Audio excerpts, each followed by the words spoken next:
Spa is a sleepy mountain town in the Ardennes region in Belgium, and until the 1920s it was best known for the quality of its mineral water. But in the 1920s, motor racing started to take place in three towns surrounding Spa, and it gradually became one of the most famous racetracks in the world. The original track was over 14 kilometers long and was incredibly fast and dangerous. During the 1960s, there were 10 fatalities at the track, and it was redesigned in 1978 to shorten the track to a mere 6.9 kilometers, and racing resumed there in 1978 with a Grand Prix. It was still very fast, spectacular, and pretty dangerous as well. But it's become probably the best racetrack in the world.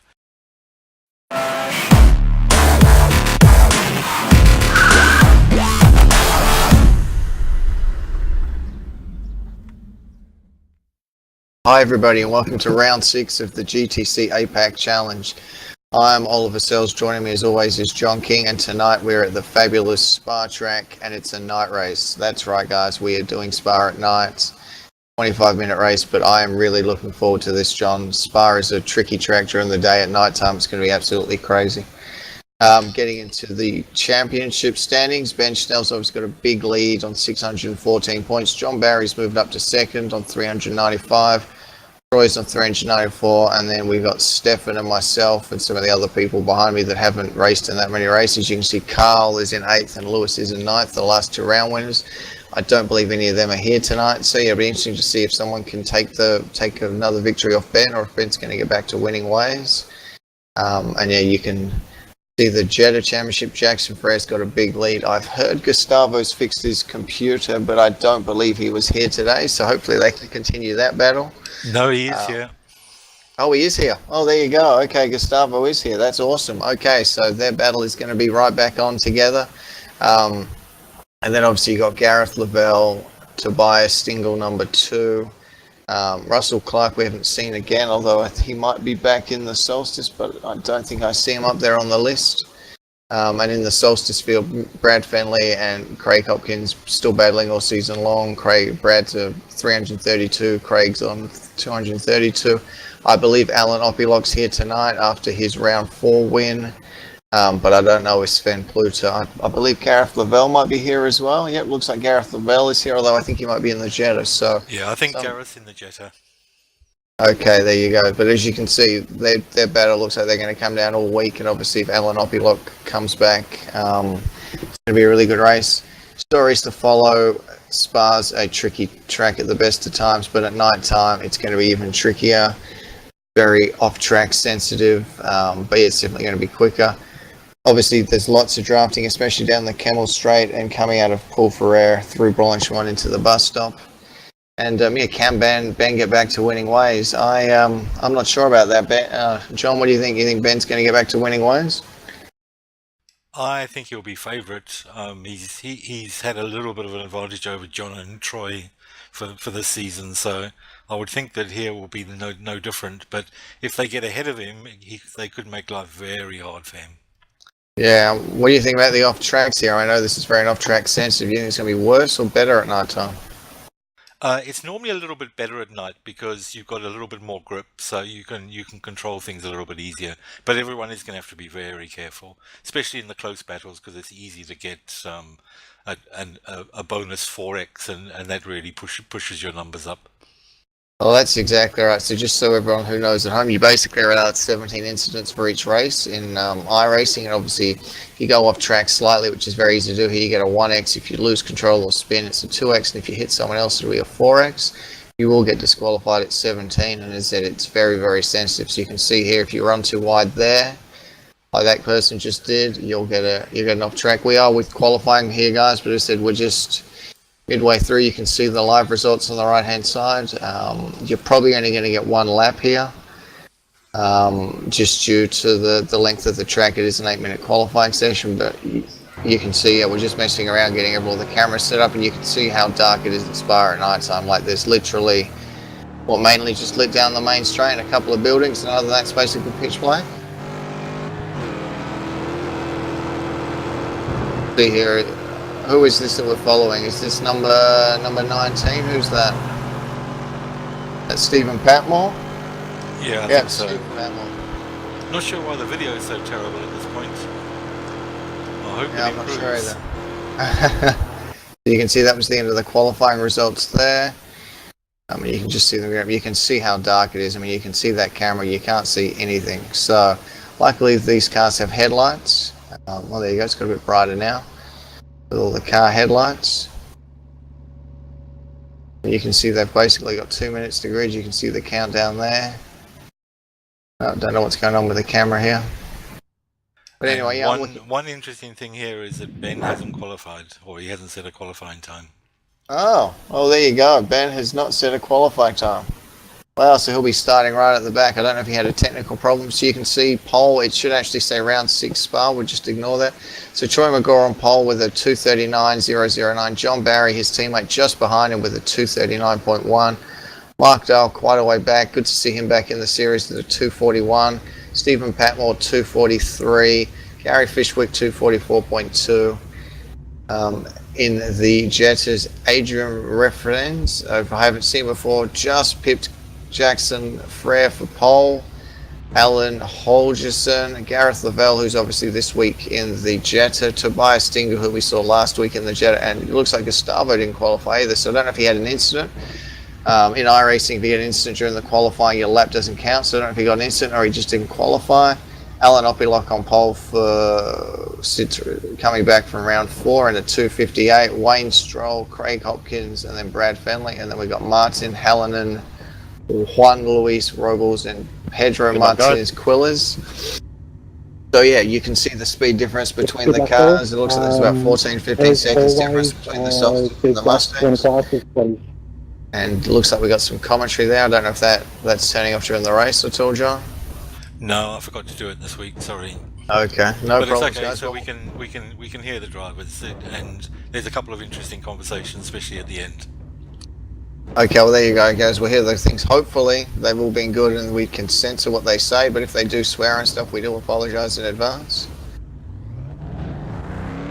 And obviously, yeah, you can see Troy is that Troy or John? That's Troy leading them away. They don't do a full warm-up lap here with the rolling start. They do end up just heading into Blanchimont here. You can see how dark it is. I mean, normally you would take that, you'd have to lift a little bit, but I found practicing here that it's very hard to spot your braking distances because they literally just came out of nowhere. I don't know if you've ever raced here in the dark, John, and you've noticed the same thing. Yeah, it's really, really difficult. I always cheat and turn up the brightness on my monitor. Oh, there you go. You cow taking the fun. There you go, you're getting ready. Obviously, we're following the pole sitter. And it's obviously using the GP pits. Looks like they got a good start here. Looks like Troy's got a good start coming into the source. It's a very, very tricky corner. Looks like they're actually 3 wide behind. Hopefully they'll get through La Source easily because it's very easy to run wide here and hit someone. Couple of off tracks there, but it looks like they got through fairly clean. I didn't see any contacts. No, it's okay, but you can see Ben moving up already. I think he's up to 5th. Wow, up through Rouge and Radion. Now I found you could take that pretty much flat in these weather conditions, but you got to be very careful. If you cut too much on that left-hand side, you will get a slowdown or a 1X. And then down the big Camel Straight, and you can see there's some serious drafting going on. And yeah, it looks like Ben is in. Is that Ben in 5th, just going for the overtake on Stephen Patmore? He's got a fantastic start, starting 8th all the way up to there. Yeah, it's not going to be long before he's up with John and Troy. No, that's exactly right. It looks like he's making a move on Mike into 3rd. That is a storming first lap if he pulls that off. Yeah, he's through already. Looks like in the other classes they got through okay. I'm just looking, obviously on the right-hand side, you can see all the results and everything. Doesn't look like we got the relative boxes down below, but you can see we got the lap count on the left-hand side. Here we are with the Jettas. They're pretty much nose to tail as well. Looks like Ashraf, looks like Jackson's lost a spot on the start, but looks like he's now back in 3rd, so he's lost a spot on the start. It's good to see 6 of them. Gustavo's made up 1 spot. And it looks like Tobias has lost a few starts. Oh, there we go. The relatives have just come up as I said that. John's obviously hit the magic button. You can see they're about 20 odd seconds back from the leaders, but as I said, they would have left a gap back to the Mustangs, which is pretty standard. Beautiful to watch them here at night time. It looks absolutely fantastic, doesn't it, with all the headlights everywhere? And as you can see, yeah, now iRacing does have flashing headlights, but not for these cars, so the cars will be pretty static, which may cause an issue with the traffic later on. I'm not sure how the traffic's going to be here at night time, but we'll have to wait and see. And in the Solstice, looks like Alan Oppylock's got away really well. Looks like Craig Hopkins has gained a spot. Looks like Brad Fenley's lost one. But they're all covered by a couple of seconds. I assume the draft's going to be massive in these cars. Yeah, I think it'll be very difficult for people to get away from each other. Maybe Alan's got a big enough advantage, he might just pull away, but we'll see. Yeah, that's exactly right. But as I said, it's a huge draft track, because I think in these cars pretty much from about Paul Ferreira onwards, they're pretty much flat out till they hit the bus stop. So you'd assume there's going to be some serious drafting going on. You can see through Blanchimont. Now in the Mustang, you will have to lift through there. Are they at Blanchimont, or am I in the wrong spot? No, they are. Yeah, no, they were at Blanchimont. There you go, Ben Schnell's up to third, and he's only, looks like he's less than a second behind Troy and John, so that is a fantastic start for them. Looks like John's got a bit of a run on Troy, so they are teammates. It's interesting to see if they're going to work together here or if they're going to fight, because if they fight, there's a good chance Ben's going to catch them. But these three look like they're a bit of a class of the field. They look like they're already, how far are they already? 4 or 5 seconds ahead of Mark Dahl, so it looks like it could be a 3-horse race early here. This is fantastic to watch at night though. I've raced obviously here at, well actually I've never raced here at night, but I've done night racing on iRacing, but yeah, never here. It's a completely different perspective. Your camera work's still holding up? Yeah, I'm just worried about the quality of the video. It isn't as good as the original video that I recorded was, but that's okay. Yeah, that's okay. We said we had some technical issues. We've been messing around with different things, and I think John said he had to report it across again. So he said this is a learning year for us guys, and obviously next year we're going to have everything down pat. Look how close these guys are. Jackson's got a really good run on, is that Adrian Hofferson there? It looks like Alan Odgerson's got into the lead, so we didn't see that overtake, but looks like he's drafted into the lead in the Oakley car. But look, there's 5 of them covered by what? The length of a cigarette paper? That's beautiful. And looks like John's got past Troy. I think we saw that at the end of the Camel Straight earlier, didn't we, to the cars? Yeah. You got to be careful there. If you run too wide there, you will get an off track. Looks like they're going to go. Now there is a strategy here that you do get 17. So there's a strategy by a lot of them that you take off tracks because you're faster. You've obviously got to manage that so you don't get too many and you get yourself disqualified. So there you go, that's an off track there for John in the lead. You do obviously in this championship get bonus points if you don't get incidents and lose points if you do, but obviously if you're going for the race win, some people use it. Whoa, that's a big tank slapper there by Troy, and I think Ben's probably going to get him into La Source here. He was probably lucky to save that. And you can see in the background, Mark Dahl's just leading Stephen Patmore and Greg, and that nicely done by Ben. Ben's up to second already, and it's only lap number 3. Yeah, he looks very fast. Yeah. I haven't seen him slide here. I haven't seen him going off track. He's pretty good at getting off tracks and slow down, so it'll be interesting to see if he does end up getting one through a roost, because it's very, very tight. That's about the extent of what you can go. If you go about a couple of inches further to the left, you will get an off track. How do you think in this John and Troy are going to have to gang up on Ben here and try and mess with him. Yeah. Troy has a bit of a look at him there. So in these conditions, do you think being chasing's better in a situation like this, shining your headlights into your opponent, or you think it doesn't really make that big a difference? I think it depends on the circumstances. I think that John and Troy need to keep Ben behind at least one of them, because if he gets ahead of both of them, I think he might be able to pull away from them. They need to keep him under control. Wow. Look at this. Jackson Frez moved up to second. He's got a huge run on Alan Hodgkinson. It's going to be interesting to see what he can do there. It looks like Adrian's trying to go around the outside of both of them. Can he make it stick? Where are they going into there? I think they're going into, was that Stavila? This is Lacombe. This is Lacombe? Okay. We're at the start of the lap. Look. I thought we were later on in the lap. It's very hard to tell, but look at these guys. It's like, oh, Gustavo's having a look as well. So I couldn't pick which one of those 5 guys is going to win. They're too close. And the same with the Solstice. Lots of battles here, John. I think it's way too early to pick a leader, which is good. It looks like everyone's had a pretty clean race. We haven't seen any incidents so far, which is good. It's very easy to get incidents at Spa. Now the Solstice the Mustangs will be coming up to lap the Solstices in probably another 4 or 5 laps. They're about 1:20 behind. They do about 2:40 laps here in the Mustangs. So that could be interesting because I'm not sure how easy it is to lap here in the dark. The drivers do have relatives, but obviously it's going to be a lot harder to judge where people are. Looks like Alan's just a little bit out of draft range for them, and looks like, although look at the lap times. The guy in third actually lapped quicker than the 2 guys in front, but it's marginal. So this battle looks like it can go on all day.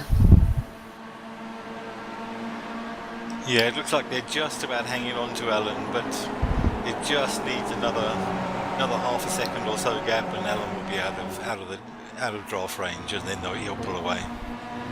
Yeah, it looks like he's obviously quicker. It looks like he's the star of the race so far. But I suppose one small mistake, it's a very technical track, you mess up slightly and it's all over. And in the front, yeah, it looks like John is still leading Ben with Troy just behind him, and in the... My bad, that messed up. Sorry. Oh, don't know what happened there. I don't know who that was on the radio, but... Is that Jackson in the lead, or is that Alan still? No, it's still Alan, I think. Oh yeah, the Oakley car. Well, that's an off track there. Looks like, yeah, Jackson's actually in third. So, Jackson and Gustavo, who have been the 2 guys that have dominated the championship so far, won all the races between them. Looks like they're struggling a bit. This is a turn up for the books. Yeah, these 2 guys are fast. Yeah, it looks like they're really quick. I mean, they lapped 3 seconds quicker than Jackson did last time. I don't know if Jackson made a mistake or if they've just got more speed than them. I think he might have pulled out of the draft too early there, but it'd be interesting to see if we can get him. He's on the outside though there. He's Adrian, so I don't know if he can hold it there. I know you can break a lot later in the dark, but surely he's not going to get him there now, and I think he realised that. No, the problem in the Jet is you have to pull out of the draft early because they run out of revs otherwise. Oh, okay. So if you're going to overtake, you've got to do it early. Right. Yeah, I think we talked about that before, didn't we? And you can't really change their gear ratios because I think it's pretty much a fixed set in the Jettas, isn't it? Yeah, and you're on max revs at the end of the straight, even without the draft. Yeah, okay, it's going to make it very difficult to overtake. But look at this run Troy's got on Ben. Coming through, looks like I think they're coming through. They're coming through Blanchimont, or is this? No, this must be Blanchimont up here.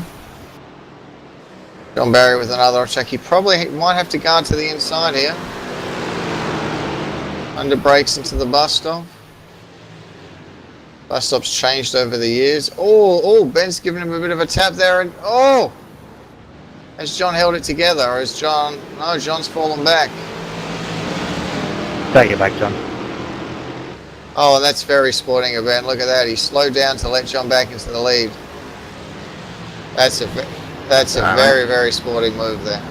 You don't see that very often. Yeah, that was just a small mistake by Ben, and he's done exactly the right thing. And actually, Troy's in the lead now because Ben had to let both of them through. Well, that's exactly right, but it's good to see him give the spot back. I mean, as I said, and this just shows the respect level that these guys have for each other. They've been racing each other for quite a few seasons, and they want to win, but they want to win cleanly. No one wants to win by taking the other person out. It doesn't look like there's too much damage to the back of their car. It looks like there might be a little bit of damage to Ben's car, but it could just be the camera angle I'm looking at. Yeah, I think John's car is okay, but Ben's got a little bit of front end damage. That might hurt him a little bit when he's leading up the straights. Yeah, obviously it'll lose a little bit of aerodynamics. I don't think he'll have any engine damage or blowing his engine. That doesn't seem to happen, but yeah, you're right. It might affect his aerodynamics ever so slightly. In the Jetta field, it looks like those front two have started to pull away from Jackson, so they might be quicker than Jackson. And yeah, you're right. It looks like Alan's just got that gap to about 1.6 seconds, almost 2 seconds. He might drive away with that in the Solstice, which is what we predicted. These three guys here have driven away from Mark Dahl, who's got a comfortable 4th. Stephen Patmore's in a comfortable 5th. And then Mr. Scribbles, who I actually haven't seen in the Mustang before, but I've seen him in the Solstice and what's the other car? The Mazda MX-5 before, is in 6. Yeah, he normally races MX-5, doesn't he? Yeah, that's where I sort of know his name from. And here we go. This is bumper cam with Ben. Good to see the bumper cam didn't get destroyed in that incident. So you want to come out of here as wide as you can, and that's about the limit of where you can go without getting the off track. And I think the same with there. You can go sort of half onto the curb, but if you go beyond that, you'll get a thing, and then it's just literally flat out down the hill. I would say this whole thing's Blanchimont, but I'm not sure if it's always corner 17 or 18 that's Blanchimont, but basically it's flat out. I think it's only this bit here which is officially Blanchimont, but... Okay. You got to lift a little bit there or drag the brake depending on what you want to do so you don't run too wide, and then hard on the brakes here. Down to second gear. And oh, looks like Troy's made a mistake. Oh no, maybe not. It looked like he went a little bit too deep under brakes. Is John? I think John's far enough up the inside that he can probably get him. It looks like we got a bit of I think that was a mistake by one of them. I can't remember which one it was, but the one that went down the inside, he actually outbraked himself slightly. That was John that went down the inside. So it looks like we got a bit of a static camera here. You can see just see how dark it is. I don't know why the pace car's still got its lights on. It's obviously not expected to go out again because its battery will be flat. But you can see all the Mustangs go by. And you can see just how dark it literally is here. And what have we got here? We got Adrian. Looks like he's up the inside into Pujon on Alan, but looks like Alan's cut him off. It looks like Jackson's closed back up again, so maybe Jackson just had that one bad lap because he looks like he's in the 47s now. Whoa! Oh, he went way too deep under brakes there. And looks like Jackson's got through. Oh, they've hit each other again! Oh, that's... Yeah, wow. That was pretty bad. That was pretty bad by Adrian there. Not only making the first mistake, but then driving into Alan again. Yeah, that looks crazy. So who was that? You think that was Adrian and... Yeah, and everything. Yeah, I think Adrian just outbraked himself a little bit and got the rear end of Alan. But coming back on the track like that was just crazy.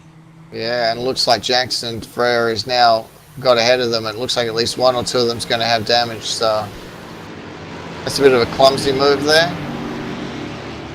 Especially as you said, the second one. But yeah, I mean, I suppose he thought there was only 10 minutes left in the race. I suppose he thought he saw a gap, but yeah, he was never in a position to get it.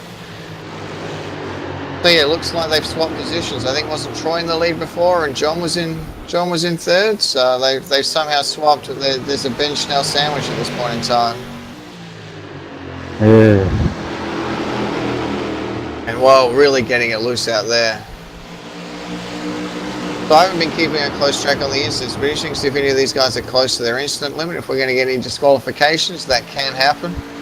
Because it's quite easy to rack up 3 or 4 of them in a lap, in a race. And lap-wise, how many laps do you think it's going to be? 11 laps maybe? 12 laps? I think 11. 11, okay. But these guys are nip and tug. It's good to see they're a bit closer to Ben this season. Oh, looks like he's almost going to hit him under brakes again. It looks like Ben's just a little bit later on the brakes than John. Yeah, Ben's really good on the brakes. But you see, you get that concertina effect, so obviously, you know, you get in just a little bit behind and then you can just get on the power a little bit later, and it's very hard to actually overtake at Spa. You wouldn't think it was. This looks like it's a challenge for the lead. No, this must be back for second. That's Martin Hamill in the lead, and then Craig Hopkins right behind him, and then Wayne Stroll. Looks like Alan Opilok's checked out. And that looks like that. I think that's Craig defending his position, but look at that. Looks like Wayne Stroll's actually going to move up a position. Good battling going on there. But I think Alan's checked out. He's, what, 5 seconds back? So we talked about that. As soon as the elastic band got snapped with the draft, he's just motored past them also. Oh, I don't know what's happening here. It looks like Ben's got past John. Where's that into? Is that into Lacombs? Yeah, I think that John got a cut corner penalty there and he had to back off.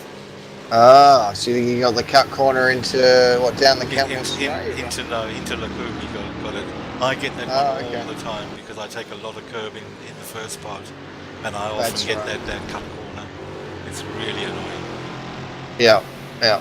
So yeah, iRacing has obviously some off-track centres, and if you go through the off-track in a certain way, they will give you what they call a slowdown penalty, where you basically have to slow down and lose about, what, a second to second and a half, depending on where you take it and stuff. So it looks like it hasn't ruined his race, though. It looks like he's still in the drafts. But what we talked about's happened. Ben Schnell is now in the lead, so I don't know if that means he's going to pull away. Yeah, but Troy's going to have to try really hard here just to stay with Ben. And of course, they must be catching the solstices soon, so he might get a little bit of help there. Well, that's true. Yeah, it looks like they're doing about, what, 2 minute 40 laps. The solstices, according to this thing, are at 2:24. So it looks like there's a gaggle of them. So it looks like they should catch some of them. But yeah, it looks like it's been a pretty clean race, apart from those two jetters touching each other. Looks like Alan's actually dropped back a bit more on the Jetta thing, so I don't know if he had to pit or if he got some sort of damage from that, but it's a shame for Alan because he was running really well. Gareth Lavell's now up into third, Gustavo's made it into fourth.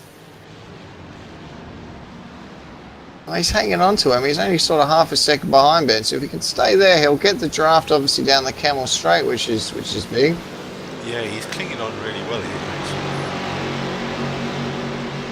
And I think that's all he really at this point can do. But yeah, as I said, it's surprisingly, it looks like it should be a track that's really easy to overtake, but there's not that many spots to actually overtake. But yeah, I suppose if he stays there, pressures Ben, see if Ben makes a mistake. Ben has been known to make mistakes. That was more early on in his career, but you know, he has to get a little bit wrong up here, get a bit of an off track. Well, he looks like he's made that cleanly. It's a beautiful corner, that O'Roos and Radion complex, isn't it? Yeah, it's amazing, really amazing. I've been to Spa a few times to watch Grand Prix, and that hill is incredibly steep, really incredibly steep. You just don't see it on TV. Yeah.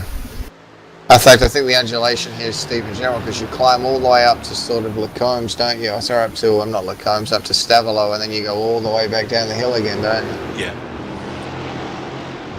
You can just see in the distance there, you can see the first of the solstice they're going to catch, which looks like it's going to be one Luis Rubles. I don't know if something's happened to Brad Fenley. It looks like he's dropped back as well. He was further forward than that, so I don't know if he had an incident.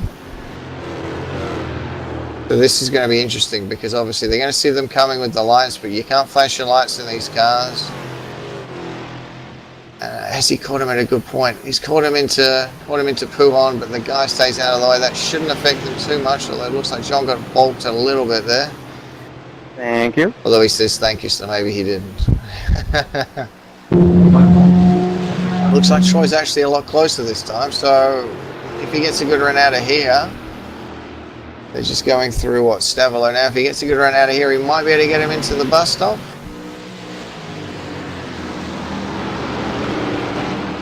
One of the few well-lit passes. Now also they're catching a solstice. This is going to be interesting because if they catch the solstice at the wrong point going through Blanchemont and into the bus stop, it's going to be very, very interesting. I think you just got to tuck into the... that's looks like Brad Fenley staying to one side. He's got a hell of a run here, John. Yeah, he's really hung on well. I wonder if Ben's a couple of kilometres an hour down on top end. To do with that incident he had earlier? Yeah. That is possible. Looks like he wasn't close enough to challenge this time, but look at those. You can see that three gaggle of solstice in front. This is going to be interesting because if they catch that at the wrong point, and you get bolts going into Radion, it's going to be very interesting. I also like this little source corner. I think this is great, but look at those three. This is going to be interesting, John. This could be seat of the pants. Oh, Troy's just turned Ben. Wow. Oh! Oh, and he just backed into, who did he back into? Brad Fenley. Yeah, Wow. I think Brad came around the corner there and just didn't see them at all, and Troy was basically at a stop there. Wow. Oh, that was a shame. I think that Ben tried to go down the inside to get a run on the solstices, and he was a little bit slow, and Troy just tagged him. Yeah, it looked pretty similar to the incident earlier where Ben and where Ben and John had that incident. As you said, I think it was just slightly under brakes, and he turned him, and then backing up. I don't think Brad could see him because obviously it's a blind corner there at Lasos, but that is a real shame. It's a huge break for John Barry, who managed to avoid that, and he's got a big lead. Looks like Ben Schnell's car's okay. I think Troy had to retire. It looked like Troy must have had some sort of wheel damage by the look of it. Looks like he couldn't steer properly. Yeah, I think Troy took a really big hit from Brad. So I don't think the damage on the first incident between Ben and Troy did any damage to either of them. But Troy got hit real hard by Brad. Yeah, that's a shame.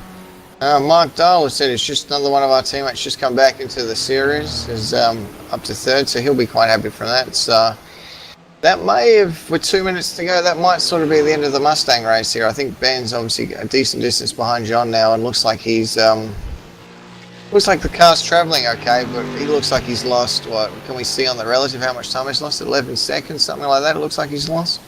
Yeah, he's lost quite a bit of time. I didn't hit you, did I, Greg? Catch John again. Not unless there's another incident. I don't know. Something weird happened. And here you can see Gustavo just chasing Gareth.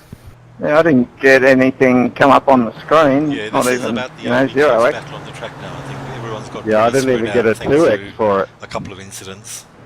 Alright. It's interesting to see if Gustavo can get on the Jetta podium. Obviously, yeah, if people new to multi-class racing, you are only racing the other cars in your class, so they're all on the track, but it's the position relative to the other people in your class that matters. Thought Gustavo might have been a little bit quicker here. I know he's been off for a couple of weeks because he's had that incident, but he's normally pretty quick. So yeah, it's interesting to see him further back, but hopefully he'll get quicker and quicker as the weeks go by, and him and Jackson will have that battle all season long. Yeah, Gustavo's good around this track normally. Yeah, and I said, if you go back to the Solstice battle, looks like there's a good Solstice battle there as well. Looks like Craig and that, who's the other guy? Craig and Martin are really close together, but yeah, Alan Opilog's checked out, which is what we sort of thought about. So hopefully he comes back and does a few more races. He's obviously pretty quick. He obviously did the round 4 at Bathurst. He missed Snetterton, and here you go. Yeah, John Barry's got a massive lead. You can see he made 12 seconds on Ben that lap, obviously with the incident. So Yeah, and this will be final lap now for John. this is lap 10, so yeah, 11 laps. This is the final. You can see how much darker it is when he was by himself. When there were 3 of them, it was kind of well lit up.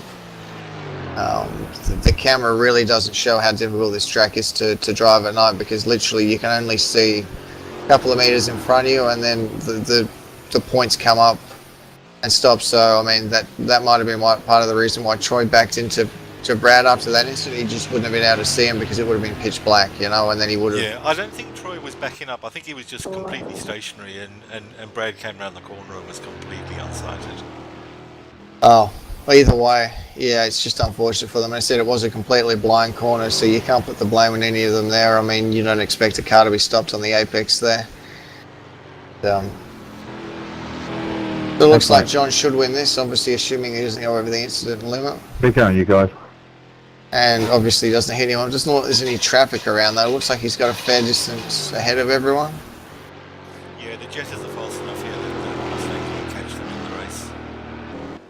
It is also a very long track. Obviously, John probably touched on that at the beginning, but 7 kilometre long, 21 corners. I think the original Spa track was actually sort of similar legs to the Nordschleife, sort of closer to 20-30 k's, but... No, it was 15 kilometres originally. 15, there you go. I said one of the few tracks that hasn't been Ecclestoned, which is good to see. So yeah, this is a fantastic track. It's just amazing. Yeah. Well, and now you can just see the complete darkness that this track is in. Doesn't look like there's a lot of spectators out there tonight, but I mean, I don't blame them in the darkness. It's probably really cold as well, being Spa. Yeah, I've been to Grand Prix here during the day and it's cold enough sometimes then. And here comes John across the line, last year's champion, and crosses the line for a beautiful, well done first place. And you can hear the fireworks go off. iRacing programs, anytime there's a night race and you win, the fireworks go off. Well done, John. Looks like that's Alan. Good race, Woz. Alan coming in, he's obviously a lap down, but obviously the leader of his class. Looks like that's a fantastic win for him. End of the race, but it was good fun up until then. Yeah, well done, John. Good race, Ben. You can see him. Looks like that's Mark Dale coming across there in third. I'll start again. Sorry, Ben. Sorry, Brad. It's just complete balls up for me, guys. Sorry. Woo! And now obviously we're with Jackson Frere, just finishing on the Yeah, Jettas. I definitely parked on the apex. I don't think you were expecting that. I was trying to get out underneath the top. Martin and Wayne, fantastic. And you can just hear the drivers there just explaining about that incident. That was Ben and John. Yeah, I noticed that Ben when I hit you. Yeah, it was Or all Ben. good. They were all, everyone was. Oh, what gave that away? They knew it was just it was a racing incident. That's exactly right. And as I said, it's the respect level these You guys just have. stopped there, Troy, or what was going on? Like, I didn't mean to hit you up the arse. I just didn't think you'd be stationary right That's there. Brad Fenley. Yeah, what happened is I hit Ben and he spun in front of me, so I couldn't go forward because we pretty much almost had our front bumpers put together type thing. That's why I was sitting in the middle of the track in that corner. And obviously Jackson Frere here for another win for the season for him, which is a fantastic result for him. You maybe got a little bit lucky because Adrian and Alan had that issue together, but still a great I win. definitely slammed it in reverse afterwards and tried to do a flick spin that did not work at all. They seem to have his measure today. Shame about that incident. Yeah. That's a great result for him in the championship. To the standings, guys, we're obviously in the Mustang. You had John Barry winning from Ben Schnell. Mark Dahl with third. Didn't see a lot of him on track. Looks like he had a really good race. Gary Fishwick fourth. Stephen Patmore in fifth. Lazio Miss Scholars in sixth. Greg Scribbles Herzl finished seventh. He must have had an issue. And then obviously Troy McGraw was eighth. Interesting thing to know, we talked about incidents for guys. John had 15 incidents, Ben had 13 incidents, and how many did Troy have? Troy had 13, so we talked about that 17 incident limit, got pretty close to it. In the Jettas, Jackson Frere from Adrian, Fesnes, Gareth Lavelle, Gustavo, I can't pronounce his last name, Sifrian, Tobias Stingle, Alan Hodgson. Apologies again if I got close to you. Gustavo with 16 incidents. If you're going to come close to 17 and not go over, that's the way to go. In the Solstice, great win by Alan Opilot from Martin Hallinan, Craig Hopkins, Wayne Stroll, Juan Luis Rubles. Brad Fenley obviously had that issue where he got tagged by Ben, also by Troy, and then Pedro Martinez Quilla. So we didn't see a lot of 10 laps down. So that's the final results. As I said, I think there was some fantastic racing out there. Next week, I believe we are at the Nordschleife combined, yeah. So it's the old Nordschleife ring with the new Nürburgring combined. So I think we should be doing about 10 minutes laps there. We're doing 3 laps around there, which doesn't seem like a lot, but when it's like a 25 or kilometer track, it's in 10-minute laps. It's going to be a fantastic race. I really enjoy watching that. It's a very technical track. I'm useless at it. I normally end up hitting the wall. But yeah, if you think Bathurst was crazy and full on, this race is another fantastic track. So I look forward to that. Until next week, I'm Oliver Sells. Goodbye. Yep, should be good next week. I'll see you then.